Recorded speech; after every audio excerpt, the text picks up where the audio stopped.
Welcome, everybody. We'll be starting at 2 o'clock.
The sound on now, everybody?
Okay, everybody, it's 5 past. I think we're going to start.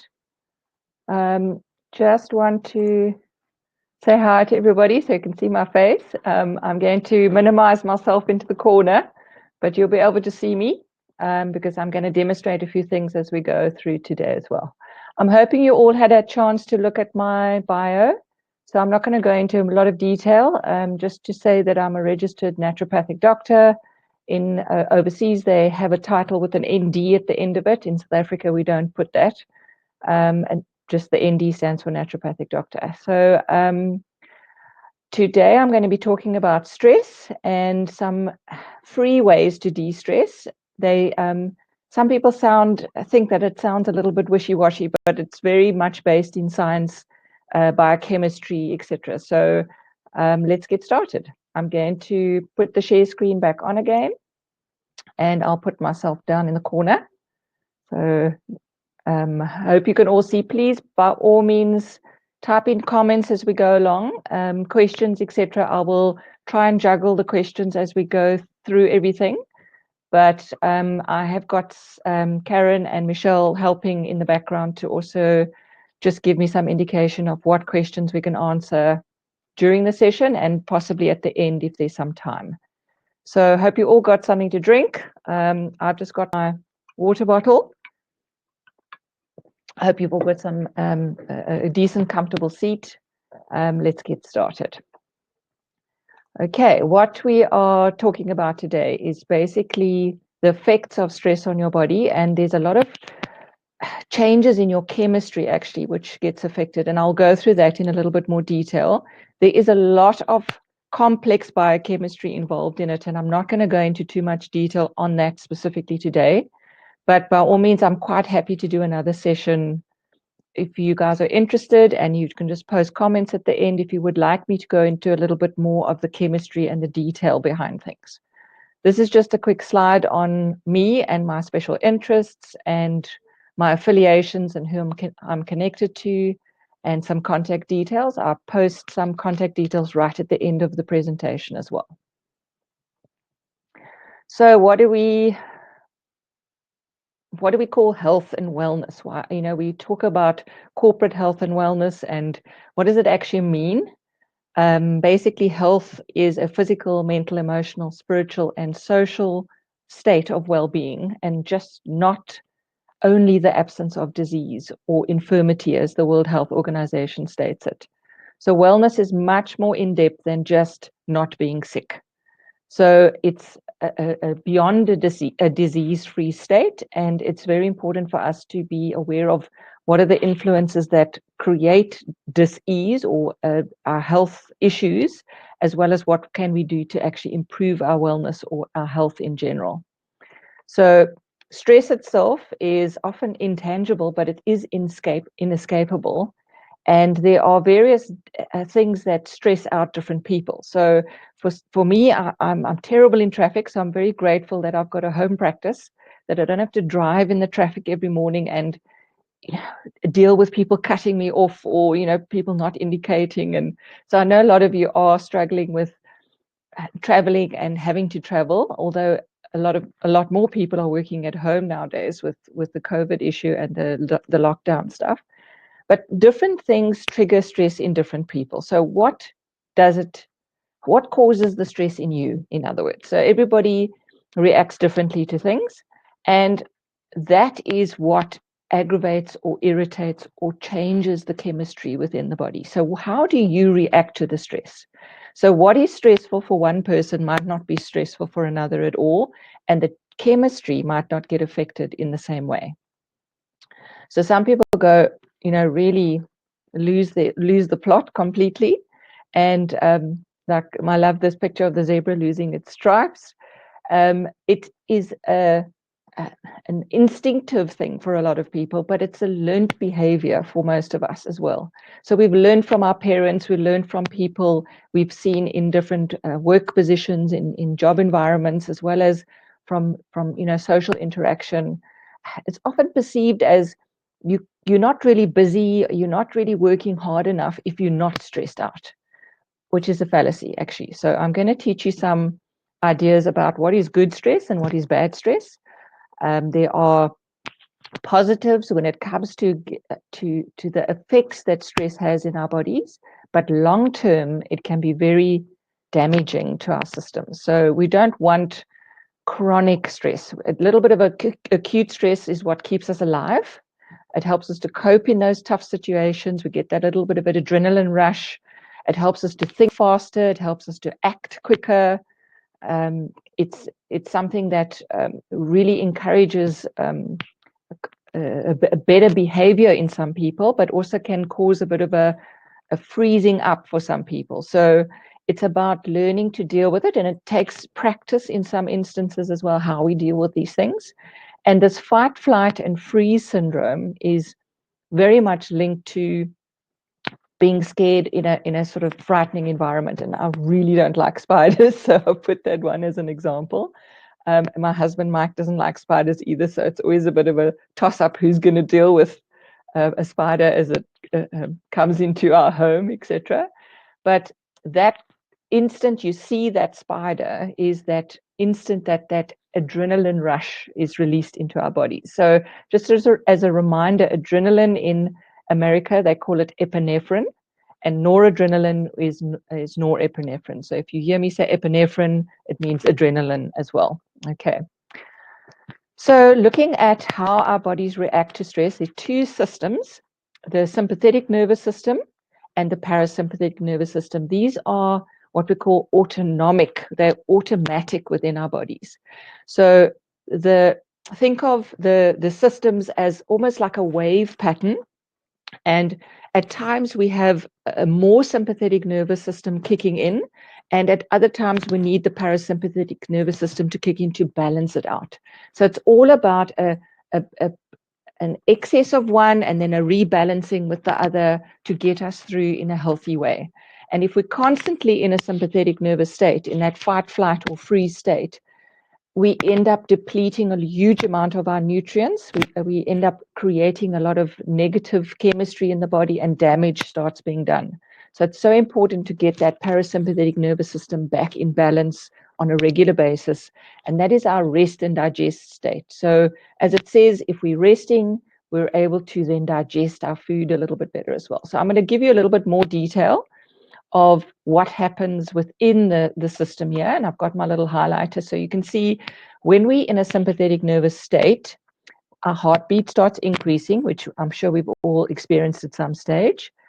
We have got inability or inhibition, or the stomach activity starts becoming inhibited, and our intestines and the peristaltic movements also become inhibited. So we cannot really digest and process foods properly if we are in a sympathetic or a stressed out state. We also find that our mouths get a little bit dry if we're in a sort of very stressful situation, or if you're going to speak in public and you're very nervous about stuff, your mouth dries up. So your salivation or your salivary glands actually inhibit the production of saliva. And various other things happen, like your airways relax a little bit, your bladder relaxes. So some people need to go and make a wee, if they get nervous and anxious before they go onto a stage or have to talk in front of people. So this is some of the results of what happens when our sympathetic nervous system kicks in.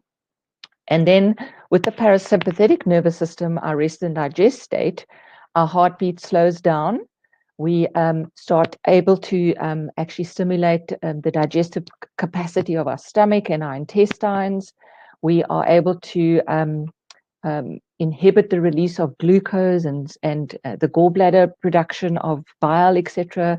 Everything starts working a lot better from a digestive perspective. And you'll notice that the saliva gets stimulated in this parasympathetic state. So I don't know if anybody's, as they experience falling asleep on their pillow in bed or on the couch even sometimes, that you end up dribbling on the cushion or on the couch. So that is an idea that your body's getting into a parasympathetic state, and your body's able to produce a little bit more saliva. So that's an indication of that state. And then we have got, without a doubt, one of the main events or axes that happen within our system is what we call the hypothalamus pituitary adrenal axis, the HPA axis. And I can't talk about stress or anxieties or anything without mentioning this system. It basically is the brain and the information that gets sent down to the adrenal glands. And the adrenal glands are a primary source of a lot of the chemistry that triggers this or gets triggered with these different sympathetic and parasympathetic responses that our body goes through. This diurnal rhythm, normal diurnal rhythm, basically just stands for your day-night cycle. Some people will call it a circadian rhythm. That's more of a 24-hour, 25-hour cycle. Diurnal meaning more, two day and night, which is sort of just balancing out one another. And that can get very much affect our stress and adrenal axes as well. So this is just a sort of very basic slide. It's a lot more complicated than this only. So just wanted to show you this slide because it gives you a quick idea of how complex the adrenal glands are and how much of the hormones that are produced in our body are produced in the adrenal glands. We've got mineralocorticoids, which is a part of our stress hormones, as well as our ability to actually cope and get fluids in and out of the body as well. Glucocorticoids, cortisol and cortisone. I'm sure some of you might have had a cortisone injection at some stage. That is a synthetic cortisone that's injected. Our body produces a natural cortisone, and then it can become a cortisol. And that's one of the big chemicals that I'm going to be speaking about and how it affects your body when it comes to stress levels. Your adrenal glands also produce your androgens, estrogens, and testosterone, your catecholamines, your epinephrine and norepinephrine. Remember, those are adrenaline and noradrenaline. And then various peptides are produced in your adrenal glands as well. So not going to get too technical. So just how does stress affect you? And remember, it's going to affect more than just your work. It's going to affect a whole range of different things. So it's going to affect your body from a physical perspective. It's going to affect your mind. It's going to affect behavior, and it's going to affect your emotions. And your emotions can then act as a trigger for the stress, and it can act as a trigger for things and physical effects within the body as well. So this is not really one or the other. It kind of is a big mengelmus or conglomeration of everything, and one thing can trigger off other things within the body as well. Again, not going to go into too much detail because I want to focus on just quickly how it affects your body, but I also want to then focus on actually what can we do to help this, those three ways of supporting your body. So this, I quite like this little diagram because it was simple, but it actually showed quite a lot of detail. And I also wanted to mention the fact that your genetics plays a big role in how your body reacts to stress as well. So I do genetic testing, and we often find that there's a strong link with some of the gene markers. We call them SNPs, and these can have a strong reflection on how your body can cope with stress, and whether you're prone to anxiety and depressions and things like that as well. But also a way of understanding that we can switch some of these gene markers off. And it doesn't mean that because you got these genes that you're going to automatically be stuck with how your body reacts to these things. It might just take a little bit more work for some people who've got a more stronger variation of the genetic predispositions. So of course we've got mood swings, fatigue, memory loss. Very common with excess cortisol is that we end up losing our memory, and forgetting where the keys are and where on earth is my phone. And this is very, very normal when it comes to high cortisol levels. And aches and pains, insomnia is a big one, gut health and digestive problems, which I've explained a little bit why the sympathetic and the parasympathetic nervous system, if they're clashing, how you can't really process your foods very well. A weaker immune system is critical at this time of our history now with COVID-19 and with all the scare and anxiety and the worries about being infected, and just wanting to improve your health as much as possible so that your body can fight, your immune systems can fight a little bit better. And it's all really about keeping your immune system as strong as possible so that if you do get an infection, whether it's viral or bacterial, that you can actually fight this off with a lot more efficacy.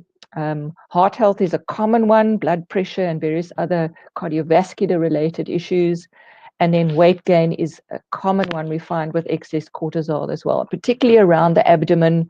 We call it the cortisol tire around the waist area, very typical of somebody who's experiencing a lot of stress on a regular basis. Let's go on to, I do like a mixture of a lot of text and graphics. So I know some people like the text more than the graphics. I'm more of a visual person, so you'll see lots more diagrams and images to help me remember things and to express things on my slide. So I've tried to incorporate a little bit of both for whoever's more of a experiences or enjoys the text more than the graphics. But so physical symptoms are very common. High blood pressure, rashes, sexual health problems are very common when people are very stressed. There's a huge increase in depression and anxiety, especially now during lockdown. We have found a huge rise in people being aware of these symptoms, as well as being open enough to sort of express their concern about it and be open and tell practitioners that they're struggling with a lot of these things. Insomnia is another very common one. Not always falling asleep, but sometimes waking up in the middle of the night and then having these thoughts washing around in your head, like I call it washing machine brain, where you can't actually switch off and then fall back asleep in the middle of the night. And then anger and aggression and just irritability and snapping at people, that's very common as well. And then using substances to try and sort out or calm down or help you cope with these stress symptoms can also become quite problematic. So alcoholism and smoking and drugs and even caffeine when you're feeling a bit low which then can trigger off a whole lot of other chain reaction of different chemicals in the body as well. So caffeine can work very nicely if you're feeling a bit on the low side, but can also trigger anxiety in a lot of people. So just to be aware of that. And then just not feeling great and just not getting, missing work or not being able to function optimally. These are all symptoms of stress that can affect our daily lives and affect the people around us as well. So might not be, highly medically relevant for some people, but in the long term can become very relevant over a chronic period of time. This is a very busy slide, and what I've done is I've condensed it for you, but it gives us a very nice overview of how stress is perceived, but it can also be triggered off by certain things that we think stress is causing us with our sleep issues, but there might be something else causing our sleep issues, which then triggers off a whole lot of a stress response as well. So let's look at each section, the blue, the green, the purple, and the orange sections in separate. I've zoomed in a little bit so we can see that better. So our neurotransmitters, our neurochemistry, some people call them neurosteroids because they are steroid-based hormones. These are what our body produces from what we're putting in. So if you are giving your body the fuel to produce these, and your gut, where most of these hormones are produced, if your gut is working optimally, then a lot of these hormones will actually be produced a lot better. So we've got to look at the relationship of what you're eating, as well as, people think serotonin, which is an antidepressant, is prescribed to people with depression because they have a lack of serotonin, and that serotonin is not made in the brain. Actually, it's actually made in the gut. So if we get the gut health right, we can often get a lot of these neurochemicals sorted as well. So you'll see there's a lot of information on the slide, and there's influences, but it's bidirectional influences as well. So your relationships could trigger certain stress, and stress could actually trigger and affect certain relationships as well. So this is just a quick overview. If you guys at some stage would like me to do another webinar going into a little bit more detail, a little bit more technical, a bit more about the chemistry, I'll happily go into that with you guys. If anybody's interested in that, just post it into the comments and we can follow on with that if you need.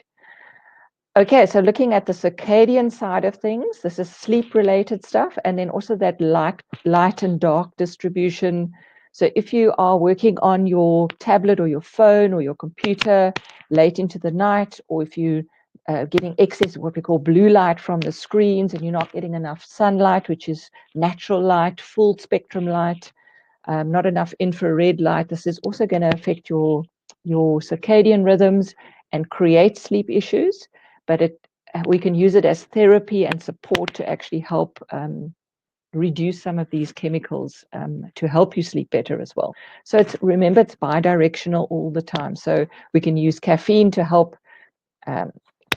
wake you up a little bit, but we also don't want caffeine too late at night, which is going to affect your sleep issues as well. Pain has a big role to play in stress, in creating additional stress chemistry in the body as well. So it's not just the mental, emotional stress that often people, when they think about stress, they think it's all in the head, but there's physical stressors that can affect all this chemistry in our systems as well. And of course, if you're working shift work, late night work, or if you're traveling over time zones, which is not really an issue right now, but it has been in the past and will be in the future, how your body copes with that change in time zone, that whole circadian light-dark disruption has a huge effect on our stress chemistry. Then looking at inflammation, one of the primary, if not the primary cause of most diseases in the body, really is the sort of foundation of almost all diseases, whether it's cardiovascular, whether it's joint arthritic, whether it's gut-related stuff, allergies, infectious diseases. These all have a foundation in inflammatory signals. And we can test CRPs. I've just added that one in. CRP is one that we can test in the blood quite quickly and easily, and it's not really an expensive test. but it's only one of the markers. So if we test that and it looks normal, doesn't mean that you don't have inflammation in the body. So inflammation is going to trigger a lot of the stress cycle in the body and all the stress chemistry as well, which has a knock-on effect. So it's almost like a vicious cycle that, what is the chicken and what is the egg story. So obesity is also a inflammatory state. So being overweight and having a lot of abdominal fat specifically, and that's that sort of cortisol tire I spoke about earlier. And then sugar dysregulation or glycemic dysregulation. We often find with patients who are eating a high glycemic index or high GI foods, a lot of carbohydrates, processed carbs, and often when we're stressed, we will reach for that piece of cake or that chocolate or that sweet thing. So it's often a comforter in a way, but it's really pushing our sugar levels through the roof. It creates a type of insulin resistance. It can trigger inflammation, etc. And then obviously these choices of your diet are going to have a huge effect on all this chemistry within your body as well. And the timing of your meal. So eating too late puts a huge amount of stress, physical stress on your gut, your digestive system. Your parasympathetic nervous system is needed to digest the foods, but if you are in a stress state, even in the evenings, you're not going to digest that very well either. So these are all just issues and things that affect your body. And we need to look at now strategies for supporting this hypothalamus, pituitary, adrenal axis and the functioning of this, of these organs. So we really need, I'm not going to go into too much detail about this, but we really need to focus on central nervous system support. We need to focus on adrenal support, and there's a whole lot of different things for each of these, and then targeting the cortisol modulation of various tissues within the body, because once that cortisol is released, it penetrates into certain tissues and it affects not just your ability to digest and that little tire that gets developing or gets growing around your abdomen, but it also affects other parts of your body, your liver function as well, your brain function, etc. So these are tissues that are targeted by the cortisol, excess cortisol production. Just giving you a summary, I'm not going to go into too much detail here at all. So let's start off with looking at some techniques that we can use to just reduce stress levels. So these are 18 ones that I could just think of quickly before when I created this webinar, but there are many more. So these are ones that I chat to and talk through with my patients, and it is behavioral modification involved here, but as well as physical stuff that we're going to do. So checking out your diet and your nutrition, for example. This is going to be very individualized per patient. The same with exercise. We don't want to overstress the body by encouraging somebody to do exercise that is actually going to put stress on their systems. You'll find sometimes with athletes, they would be training really hard for a while and before an event, and they train too hard. It literally puts too much stress on their body and they end up getting sick. So the immune system drops too low because they've pushed themselves too hard, and this exercise has actually become a stressor rather than a supportive mechanism. So it's about exercising for you as an individual, whether it's yoga, whether it's jogging, whether it's swimming, whether it's dancing. Is it a gentle technique that is going to support your stress, or is it going to aggravate your stress and increase your cortisol production? So a lot of these things are very individualized per patient. So you'll see a lot of behavioral modification techniques that can be taught and practiced, and most of them take practice. So the ones that I'm really going to be talking about today and focusing on with you is going to be very practical and very easy to implement. And it's going to be the last three on this list. I'm going to talk to you a little bit about acupuncture and acupressure techniques. Acupuncture, I know everybody's scared of needles, so we're not going to do acupuncture. We're going to focus on the acupressure side. I'm going to speak to you about EFT. It's also nicknamed or called tapping. And I'm going to speak to you about breath work and breathing exercises. So these are things that you can do at home on your own. you might need some guidance, and that is what I normally do with patients. I can do it via Zoom consultations with patients, or they can come into the practice if you're local, and we can practice these together, because it sounds simple when I say, how are you breathing? And when we start learning some techniques with the patient, and I start teaching patients, most of them don't know how to breathe properly, which sounds really weird because you've been breathing your whole life. But I'll explain that in a little bit more detail. And please, guys, don't forget number 13 on that list. Laughter and smiling and having some fun in your life is really going to take the edge off, and it really incorporates a whole range of different chemistry, which I can actually do a whole webinar just on, how the biochemistry changes just with a little bit of laughter. So, of course, unless you're very seriously ill, then you need to go to the hospital. Okay. All right. So the 3 stress reduction, 3 practical techniques that I want to discuss with you today. I'm going to do a little bit of work on each of them. So it's going to be a bit more of a workshop or a practical session now. So just make sure that you are comfortable. I'm going to do a little explaining about them first, and then I'm going to do a little practice session with you guys. We're not going to go into too much detail with each of them, but just enough for you to get a feel for it. And if you are interested in learning a little bit more, then you can either do organize an individual session with me, or we can do a group session. So if there's a few of you that are interested, we can then create a little Zoom session or something where we can work together and do a 30-minute or a 40-minute session together. We can work together as a group. We can share some hints and tips with each other. We can share some concerns with each other, and that I find very useful to allow people to feel connected. And I'm finding a lot of patients are disconnected especially during lockdown, when it was stage 3 and before. But to also not feel that you're alone out there, that you're struggling with stress and anxiety and worries, and everybody else seems fine because you're seeing wonderful Facebook, highlights of people's, lives, and meantime they're also struggling. So it's great having a group session where you can share and feel part of a community that's also struggling potentially, and that we can help each other. So let's get going with our 3 practical techniques. So I'd like you all just to make sure you are in a comfortable chair, and that your back is nicely supported, so that you don't have to sort of be straining in any way. I want you to be nicely relaxed, and especially your shoulders and your neck area, where I find most patients retain a lot of stress. So when I do massage work or acupressure work, or light therapies, and the other physical therapies with my patients, exercise therapy, stretching, etc., this area, neck and shoulders, tends to be the most tense area for most people when they get stressed.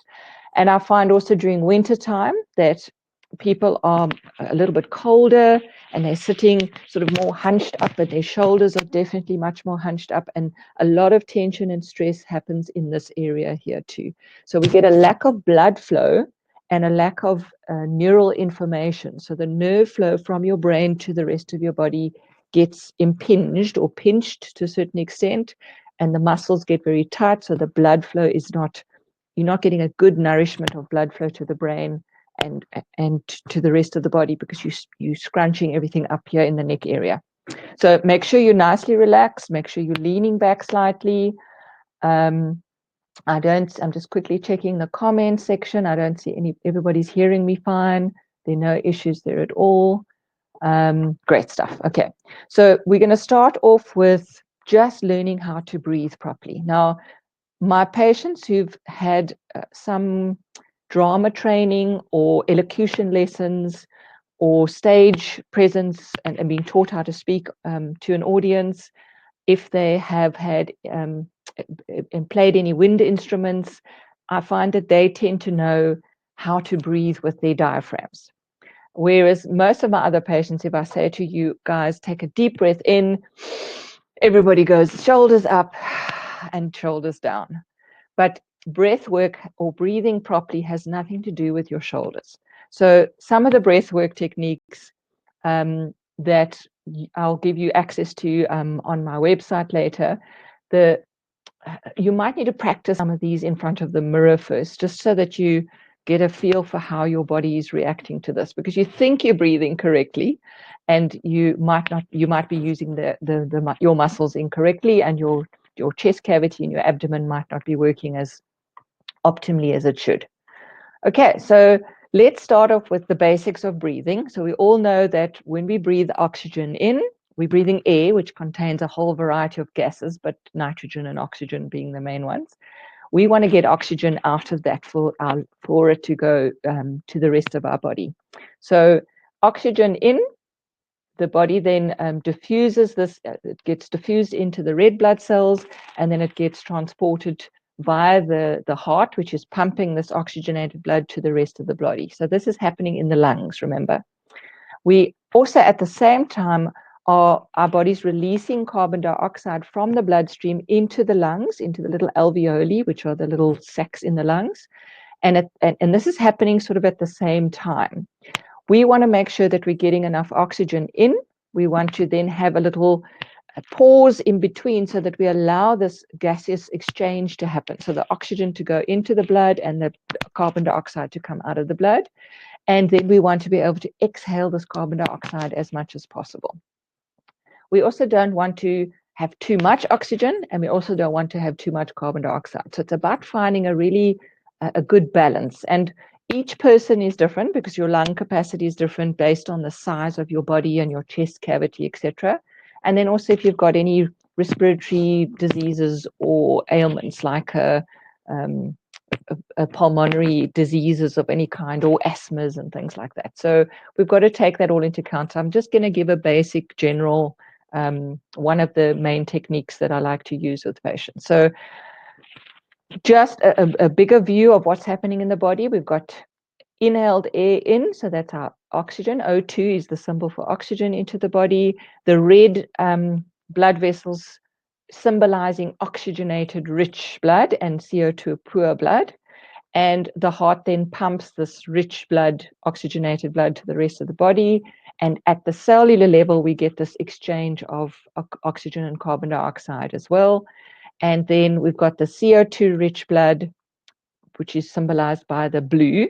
And so when you cut somebody open, there's no blue and red blood, it's all red. This is just a symbolic color scheme, just to give us an idea of what happens. And the CO2 goes back up to the lungs, and this is just representing the lung alveoli, and we exhale that out of the body. Okay, so I think you've got a basic understanding of respiration and this gaseous exchange that happens in the lungs. Okay, but I don't know if you all realize that we can actually create a change in our pH and our biochemistry just by breathing differently. So often people say breathing, it's a little bit naff. It's just, one of those airy-fairy kind of techniques, but really is amazing when you start speaking about respiratory alkalosis and acidosis. From a medical perspective, people realize, actually, it has an effect on my chemistry as well. So if you hyperventilate, so if you breathe too quickly, this can happen to some people when they're anxious or very frightened. They can overbreathe. We call it hyper with an ER, hyperventilation. And the rate and the depth of the breathing can increase. We find often the rate increases, but the depth doesn't always increase. So we end up getting this very superficial oxygenation in the top part of the lungs, and we don't get deeper oxygenation. And there's a reduction in your carbon dioxide and excess in your oxygen levels. So what happens is we can actually get a change in our potassium levels, our sodium levels. We can get a change in our muscles. Our muscles can start cramping. We can get seizures even, for some people. Fainting is a common one. I don't know if you remember those period dramas when the ladies wore those corsets that were really tight, and they would, when they got very sort of excited about something, they would faint, and and it would be because the lung capacity was so restricted by these tight corsets that they were hyperventilating, and then they would faint. So syncope or fainting is quite common when people hyperventilate. And we find that we can get a bit of numbness and tingling in the extremities as well if we hyperventilate as well. So we get a change in the pH. Our pH increases, which means we become more alkaline. In other words, the body gets too alkaline for its own good, if that makes sense. So there's a respiratory alkalosis if we hyperventilate, and there's a respiratory acidosis if we underventilate. In other words, if we are hypoventilating. Hypoxia is the medical term when we have got a reduction in oxygen, and we could get a little blue around the lips, fingertips, etc. So a loss of oxygen is hyperventilation, and that can cause us to be a little bit sleepy, a little bit drowsy, and we might not get to the extent where we are at a medical emergency kind of state, but some people I find when they're anxious tend to hold their breath. So I've added that in the bottom here, because this is one of the sort of medical infographics that are used by some of the nurses training.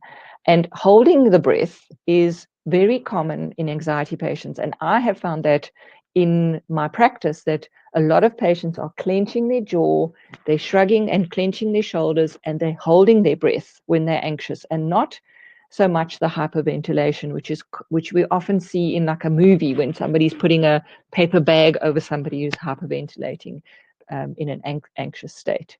So in practice, I find it's actually the opposite. I find people tend to hold their breath more. And we can get a headache if we're not getting enough oxygen in.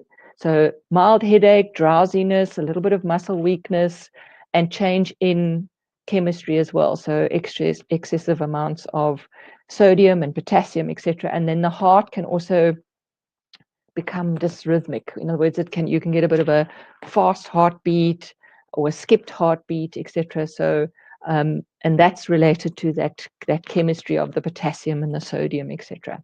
So interesting how breathing, which we would take for granted and not even think twice about usually, because you don't think about breathing, it's an autonomic thing, but we have control over it so that we can think about it. And this is where the breath work is so important, that we become much more aware of what's going on in our bodies when we are in a stressed or anxious state, and we can then use that as a way of controlling all of this chemistry that's happening. So next time you are thinking negative thoughts, or next time you are feeling very stressed or anxious or angry in any way, just step back and pay attention to what's going on with your breathing. Are you holding your breath, or are you hyperventilating? Are you excessively breathing?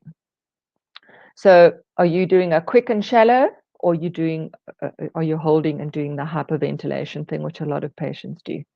So this is a preempting to how we can actually start controlling this. So just understanding some of the anatomy, because as I said in the beginning, a lot of people don't know how to breathe properly. So let's have a look at the basic anatomy. We've got the diaphragm, which sits under the rib cage, and the lungs are literally empty sacs. They can't breathe on their own. So we need to suck air in and push air out. So think about the diaphragm pulling down and at the same time actually sucking the air in through the nose and the mouth. And when the diaphragm pushes up, or what we call it relaxes, it actually pushes up, is its relaxed state, the air is exhaled in that way. So with breathing techniques, I often prefer patients to, and there are varieties of them, but the one I'm going to show you today is going to be an in-breath in through the nose. There's no alternative nostril breathing like you would do in a yogi kind of, or in yoga breathing, or Ayurvedic breathing. We're just going to do normal basic breathing through the nose and exhaling through the mouth. So think about when you inhale, it's going through the nose and your diaphragm is contracting down towards your abdomen, towards your belly. So we call it belly breathing sometimes, but the abdomen is in the way. So your intestines and your stomach and your liver, etc., are all in the way of the diaphragm. So if the diaphragm moves down, it's obvious then, if you're doing this properly, that your abdomen is going to stick out a little bit. So it's going to push outwards. So don't use your shoulders to breathe. Think of the diaphragm moving down when you inhale, and the abdomen is going to stick out slightly. And when you exhale, the abdomen moves inwards and the diaphragm relaxes and pushes the air out. Okay, so let's all try that. I can't see you guys. I would normally on a Zoom session be able to see everybody, and we could, check that everybody's doing it correctly. But so just in your privacy of your own little space there, I would like you to take a nice deep breath in through the nose, hold it for a few minutes or a few seconds, sorry, and then exhale, and the diaphragm relaxes and pushes the air out of the mouth. You can make a bit of a sound when you breathe out, because that often helps us to actually be aware of our breath. And we're going to do a counting technique now, which you would just inhale, you're going to hold, and then you're going to exhale and then hold again. Okay, so the technique I'm going to teach you today is called box breathing or square breathing. And the reason for that is that you inhale, hold, exhale, and hold all the same time. So it's a very, it looks like a box when I'll show you the picture of that now. But I want to teach you this technique because it's a great one to use during the day when you're at work or at home or in a stressful environment. It's not what I call it's not a sleepy breathing technique. So it's not one necessary to do when you're lying in bed at night and you can't sleep. There's plenty other techniques for that. Obviously, with time limits, I have just chosen this one because it's such a nice all-rounder. So the Navy SEALs use this technique to actually help in stressful situations as well. It helps to keep you calm but focused at the same time. So let's learn a little bit more about box breathing. Okay, so we're going to take an in-breath for 4 counts through the nose. You're going to hold that for 4 counts. You're going to do an out-breath through the mouth. Obviously, if your nose is blocked, then please do this through your mouth as well. But ideally through the nose, because we end up changing some chemistry as the air flows through the nose as well. And it warms the air at the same time, and it catches dust and particles and things like that as well.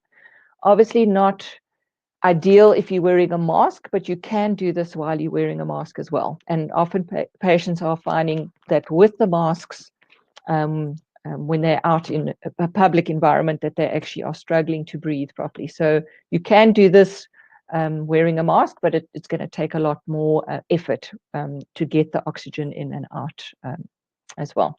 So we're going to in for 4 counts, we're going to hold for 4 counts, we're going to out for 4 counts, and then the tricky one is the holding for 4 counts after you've exhaled. So this is the part of this technique that a lot of patients struggle with.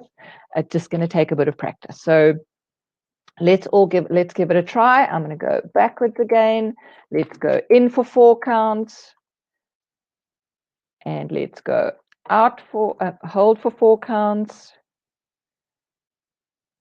and out for 4 counts through your mouth, and hold for 4 counts, and then you go in again for 4 counts, and hold for 4 counts, out for 4 counts, and hold for 4 counts. Okay, so you can see it's not as simple as when you looked at that, you thought, oh, that's going to be quite easy. I bet some of you have struggled with the holding for 4 counts after the exhale. There are other ways of doing it. You can do 5 counts if you find that a little bit, if you find your lung capacity is a lot bigger. You can do 5 counts as well. And if you Google box breathing techniques, you might find that they will mention 5 counts and not 4 counts. I always like to start patients with 4 counts, and then they can always progress to 5 counts if they feel comfortable with that. So the idea as a square or box breathing, this is an image, and as I said, I'm much more visual when it comes to diagrams. So this is a nice way to remember it if you prefer a diagram version of it. So you can see we've got in for 4 counts, and we've got hold for 4 counts, breathe out for 4 counts, and then hold for 4 counts, and then in for 4 counts. And we find that if you do 4 cycles of this, it usually is enough to actually calm the system. Some people maybe need to do 8, so it's another set of 4. but everybody's different. So just go with what you feel is beneficial. So if you find that you just need to do 2 of them and you feel a lot better, great. If you need to do a little bit more, then obviously continue until you start feeling that you are calming down a bit. And remember, this is changing some of your chemistry as well. It's not just breathe kind of, statements that you see in memes on the internet. This is quite there's science behind it and there's chemistry behind it as well. All right, so the next technique that I'm going to share with you is an acupressure technique. And we're not going to do acupuncture specifically, but just to let you know that acupuncture is more with the needles. So if you see over here, there's needles involved. We're not going to do any needling because I know a lot of people are a bit scared of the needling. It really isn't very painful at all, but it has a lot more of a stimulation effect. So it has a stronger activity in the body when you do the needling versus when you do the pressure. So you'll see that there's a little wooden instrument being used here for the acupressure, but you can literally just use your finger. If you do have an old pen or a blunt pencil, you can even use that if you want to. But the technique I'm going to finish off with requires literally just gentle tapping on those points as well. So to explain a little bit about acupuncture, it's a lot of people think it's also it's a bit Eastern, wishy-washy kind of way of dealing with things, but from a treatment perspective. But it is one of the oldest medical techniques around, and we're looking at texts that are over 5,000 years old. And it's very well studied and it's very clinically relevant. So there are several research facilities, and there are several highly respected universities and research studies that have been done on acupuncture over the years to actually figure out how is it working? Well, how does pressing on these points or sticking needles into little spots on the body, how does that actually work? So it's based on 12 main meridians, or what they call energy pathways within the body. And in Chinese, they call it the qi. So some people spell it CHI, but I learned in my Chinese textbooks, it's all spelled with a Q, but it's pronounced qi. And acupressure for stress can, as I said, there is a lot of studies out there, and I've just put a few on the slide just to show you that there are plenty research studies. For those of you a little skeptical about acupressure or acupuncture, more than enough evidence out there in scientific journals and in review articles and double-blind placebo-controlled studies that are showing the neurobiological mechanisms of acupuncture, and that it can literally change chemistry within the body as well. So the goal really is to remove this energy obstructions within the body, and that's what acupressure and acupuncture is aiming for. So when there's obstruction, we do find that there's usually some health issue of some kind. So we want to stimulate, or we want to calm down, which is sometimes termed nourishing in Chinese medicine, these points along the meridians or these energy pathways. So the first point I'm going to teach you or tell you about, some of you might know of it already. Any lady who has fallen pregnant, who's struggling with morning sickness, will always know this point. It's called pericardium 6, or just P6 for short, and it sits on both hands. Have got remember, your meridians are generally double-sided, except for some of the center meridians, which are just single-sided. So it's a point that is on your wrist, or just a few, we call it 3 tsun from your wrist crease, and we measure that by using your 3 fingers. So your fingers are going to measure your wrist. So we often, if I'm working with a patient, and it's a very small patient, I might have to use 2 fingers if my 2 fingers are equivalent to her 3 fingers kind of sizing. So it's very related to your individual sizing.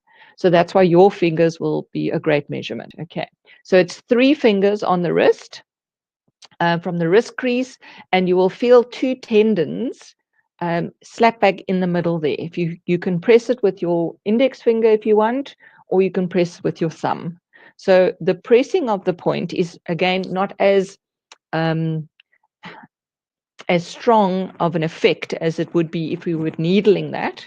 There are some other techniques that I use, a little electronic impulse, a little electrical impulse that we can put on those points as well, like a little TENS machine, but in a pen format, and that can stimulate that point as well. So the idea is that when you're pressing on your points, and obviously you can only do one at a time for these, but you can alternate, doesn't matter which side you're using, whatever's comfortable for you. And you can do this quietly under the desk at the office or in public transport. You're not going to get any weird looks because you can do this subtly without anybody, like, you're not doing heavy breathing on public transport or in the boardroom or anything like that. Okay, so it's a very useful point from a nausea perspective, which I mentioned for a lot of my pregnant patients will use that, or people who get airsick as well. So if you get nauseous and on a boat or travel sickness, but it's a very calming point. So it's got a variety of different indications as well as actions, but one of the main ones I use it for is actually just to calm the system down. It can calm the heart and mind together, and in Chinese they call it the Shen. So you calm the heart and the mind. I used this point with an autistic patient of mine when they traveled with a patient of mine. His mother traveled with him overseas, and she was very worried that he was going to get very stressed on the airplane. And I taught him this point, and he would say, calm the Shen on the flight. And she taught him some breathing mechanisms and breathing techniques as well. So that really helped keep him calm in the flight as well. It's not the only thing, obviously, but it was one of the supportive techniques. So pericardium 6 is a good one. You can use it anywhere and anytime. And I usually suggest you press onto the point as firmly but not painfully as possible for about a minute, and you can do your deep breathing. So you can do your 4x4 box breathing while you're pressing on the pericardium 6 as well. Okay, so a lot of these points you can do the breathing technique combined with the acupressure as well. Okay, so another point that I want to mention is in the ear. Auricular or ear acupoints are used quite extensively when it comes to addiction therapy. So a lot of needling in the ears for patients who struggle with addiction, and in certain addiction clinics, they do a lot of ear or auricular acupuncture as well. Now this point, Shen Men, it's in that sort of hollow, as you come out of that little hollow bit of your ear. You can also Google exactly, if you want to zoom in a little bit closer to that, to the ear. I've just put more of a drawing of it, but you can Google more precise sort of photography versions of that, so you can see exactly where you can get your thumbs. I find that we can do this one, you can do both thumbs at the same time, or you can do a single finger as well. Single finger, a little less obtrusive in public. Double, doing your thumbs like this can look a little odd, but it's great. You can do your breathing exercises with it, and especially if you do nose breathing with this.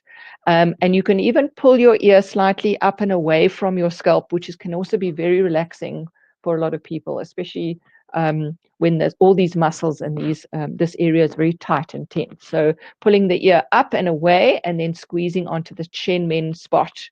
It's often called the heavenly gate as well. You can press deeply there and do some breathing exercises with that.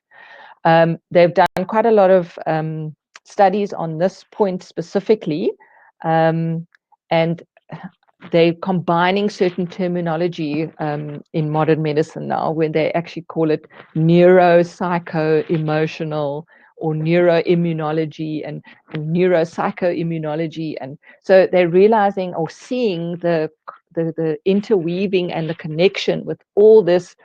It's not isolated. Everything's happening in combination. It's kind of this big web of information, which is our body, and to try and separate neuro from emotional, neuro from digestive. It's just they're realizing it's just not working that way. So it's coming back more to a holistic view of the body and how that body works. So the Shenmen spot's a really nice spot. You can also use a little seed and a plaster on that spot. So we call them ear seeds, but literally like a little sesame seed, a poppy seed, stuck with a little bit of micropore or some little bit of plaster on that spot, where you can then press that little seed on a regular basis. Can really help as well if you want to get precisely on a more precise and a stronger effect on that point. Okay, so GV 24.5, it's sort of in between 24 and 25, so they've given it's a special point, and it's a point that I find people naturally would pinch or squeeze when they're feeling a bit stressed, so you'll find somebody like automatically rubbing between their eyebrows when they're feeling sad or stressed or anxious or whatever. So this is often called the third eye point, but it literally is or yin tang in Chinese, and it's a point very much, we needle that point as well quite a lot, not straight in but at an oblique angle, as a very calming, relaxing point, especially for patients who are struggling with like going through an anxiety attack. Very useful to use, but just general stress and general worry and anxiety about anything, you can actually use that point, and at the same time do your breathing exercises as well. Or a breathing exercise of some kind that you're comfortable with. And that can really just calm the system down very nicely. Some very interesting chemical changes when you work with GV 24.5. Another point is right in the center of the chest. It's called the Sea of Tranquility.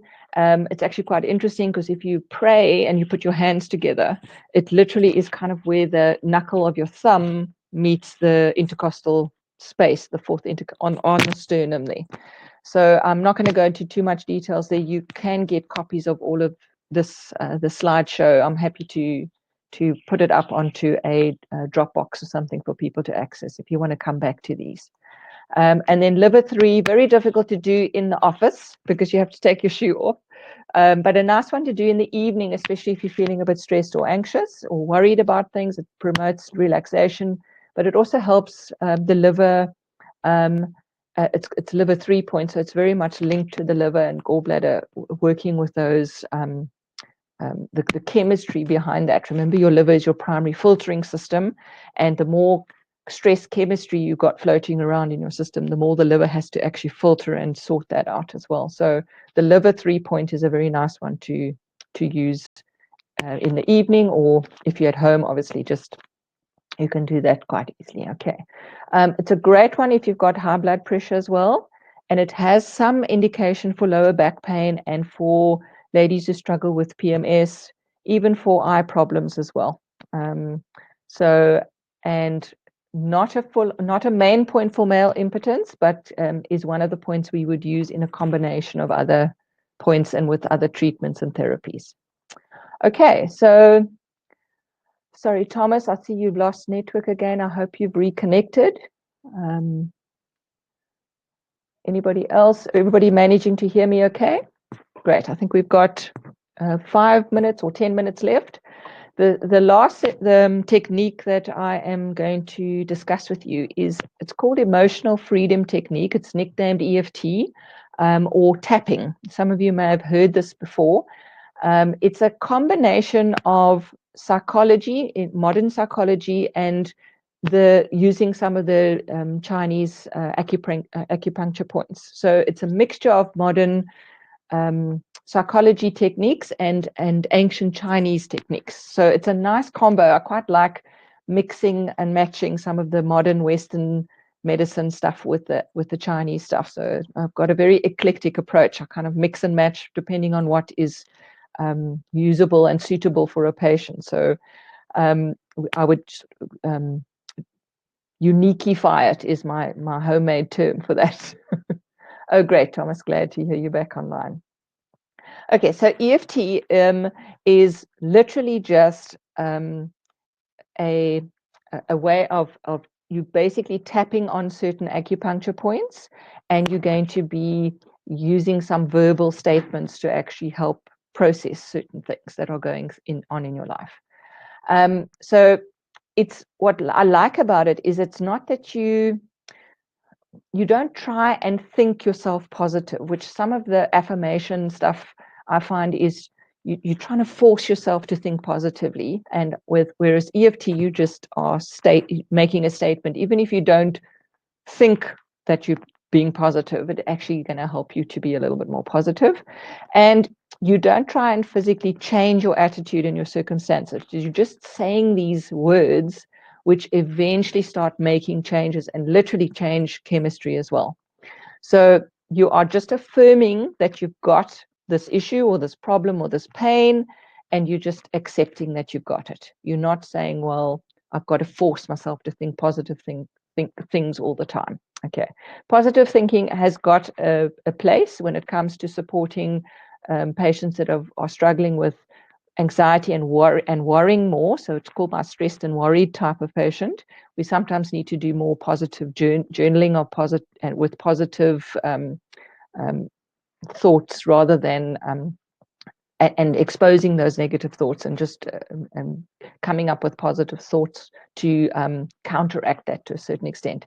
But with EFT, it's not about that. It's about just stating that you've got this issue and affirming that you've got it, and then accepting that you've actually got this. Okay, so this is a technique we can use if you are if you don't believe in God or in a higher power at all, but if you're a Christian or you have you've got some of your religious beliefs, we can combine them with this as well. So it's not like it is it's not a religious thing, and it's not an anti-religious thing. We can do a nice combination with whatever your belief system is. We can actually incorporate this into this technique.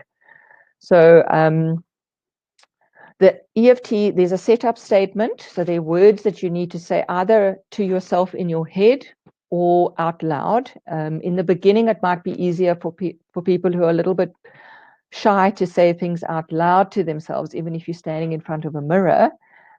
It's quite useful to start off by saying these to yourself in your head, and then when you get to the point to actually say it out loud to yourself in front of a mirror, can be very empowering, extremely empowering. It can be very difficult for some patients to actually say these things to themselves. So it is a process, and it takes a bit of practice, and it's not going to happen overnight. None of these techniques will happen overnight. So happy to be a support here in the background if anybody wants to do further work. So just give me a shout and message me, okay? So the setup statement is the one you would start off with, is so even though I have, and whatever it is that's worrying you or is a problem or is a pain, I'll give you some examples now as well. Even though I have whatever the problem is, I deeply and completely accept myself. So that is your setup statement. It's important that you be as specific as possible based on what is going on in your life. So if you have got a pain in your left knee, then to say, even though I have this pain in my left knee, I still deeply and completely accept myself, as an example. Okay. So if something is stressing you out, a broad statement would be, I'm feeling stressed, which is not specific enough. It's what is actually causing that stress. What is it that is affecting your emotional state? Try and get to that, actually, to be as specific as possible. So this setup statement is basically, it's got its roots in those two, in the Western and the Eastern medicine combination. So we've got this exposure therapy and we've got this cognitive therapy combination.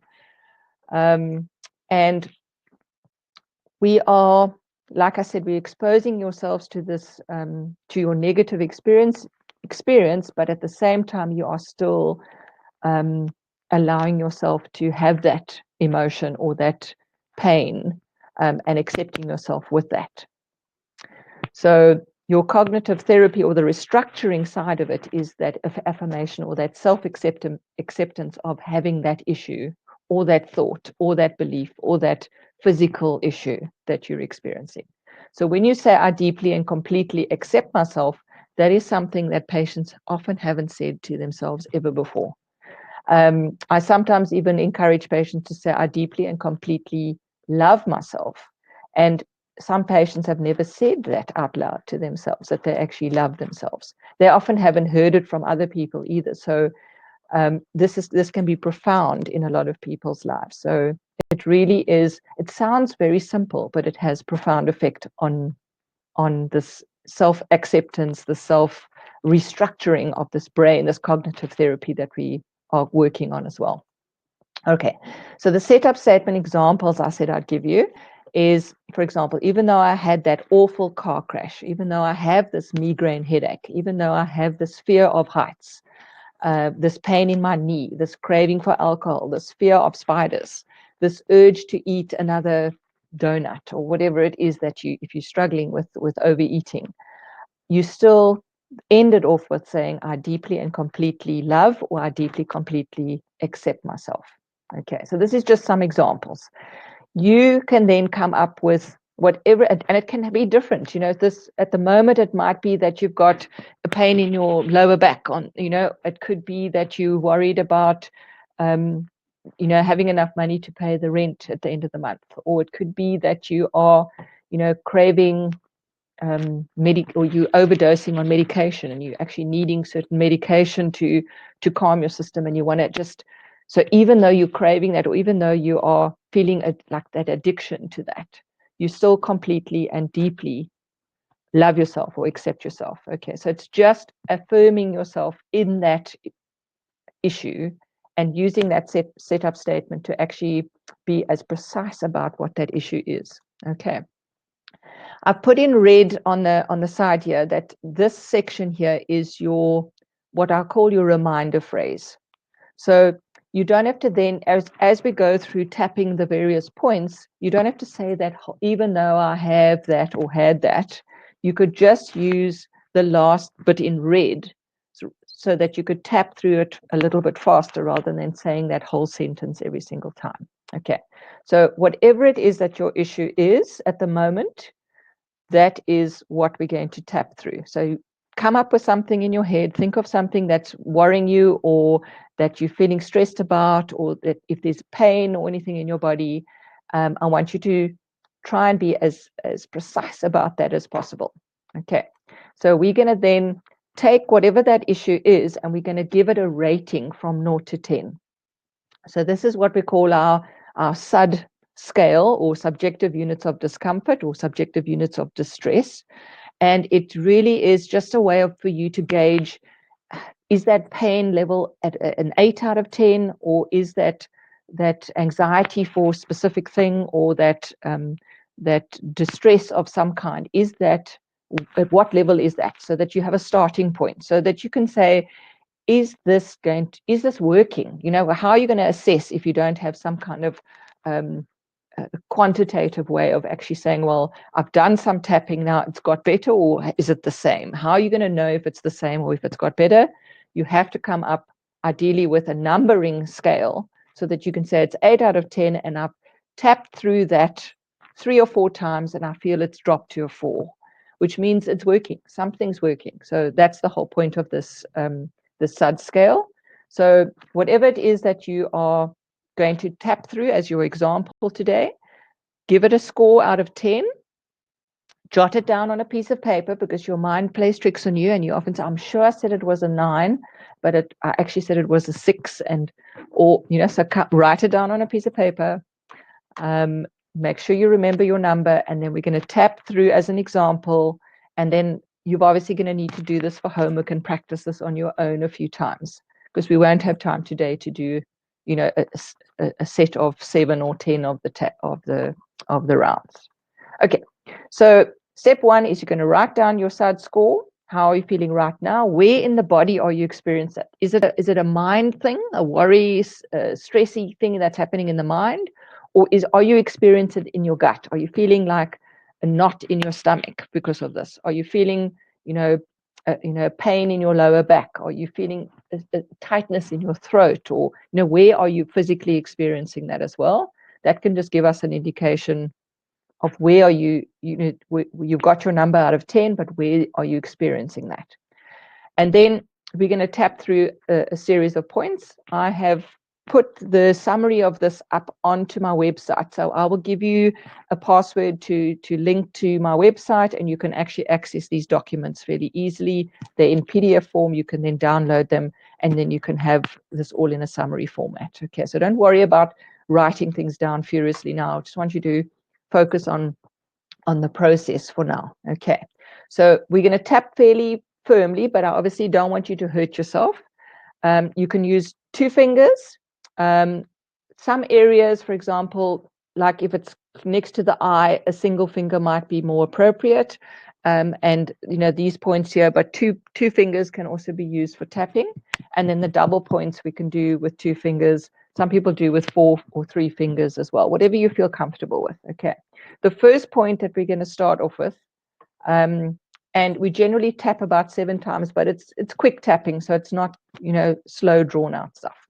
So let's start off with the first point, which is what we call the karate chop point. It's actually small intestine 3, but you don't need to know that. And it's easier if you just tap the 2 together like this, because then you're getting both sides working at the same time. Okay, so you can literally start off with your setup statement. So even though I'm feeling this pain in my left knee, I still deeply and completely accept myself. And you say that several times. You can do it 3 times. You can say it 7 times initially until you get a feel for it, especially if you're feeling uncomfortable in the beginning. Start off with a few more times. So we start off with this point. Okay, this is your setup statement. And then the other points that we're going to tap through, you could actually just do that reminder phrase. So you can say, my knee is sore. And you don't have to say, I still deeply and completely accept myself. So you don't have to say that whole thing. So, but if you prefer to say the whole setup statement for everything in the beginning, it's actually quite a good idea initially when we're practicing until you get the feel for it. Okay. So the different points are basically the eyebrow point. So it's very close to Shenmen, this point here that we spoke about from the acupuncture perspective. So you can tap with your single fingers, index finger, middle finger, or 2 fingers. The other point is on the side of the eye. There's another point just below the eye. There's a point under the nose, under the chin, collarbone point, and under the armpit here.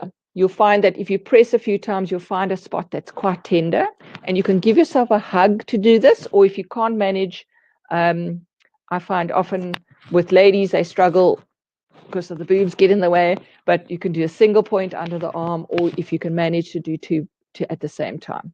Okay, and then your final point, and you literally just repeat your reminder phrase, which is basically exposure of the issue to yourself. And then the final point is the top of the head. That's your 8th point. And you can do the full sequence several times until you start feeling better, but just recheck your SUD scale so that you can see, is it working for you or not? If you struggle with this, I'm happy to do another session with a small group so that we can practice it on a Zoom, so I can actually see you guys doing it, and I can see if there's any issues, and you can just ask questions. Happy to do a short session, like a 30-minute session with a group of you if you want to. So just let me know. Okay, so those are the basics of that. And I'm not going to go into too much detail with that. I can't do a full-on a tapping session with you now either, because I need to sort of see you.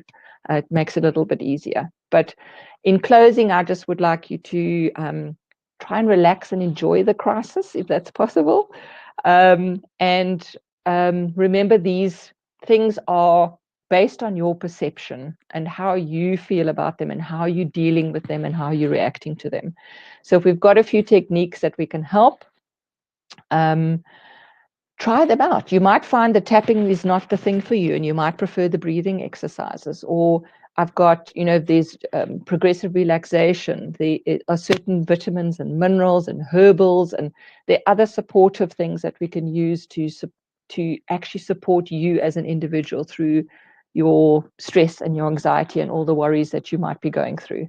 And of course, it's not as easy as just switching it on and switching it off. All of these things going to take some practice, and if you have some somebody that you can do it with, like a partner. It's like exercise. If you have somebody that you're accountable to, it helps to make it a lot easier in practicing it and doing it together. So these are just 3 out of many techniques. I hope they help you, and I hope that you find them useful in some way. And thank you for your time. Any questions?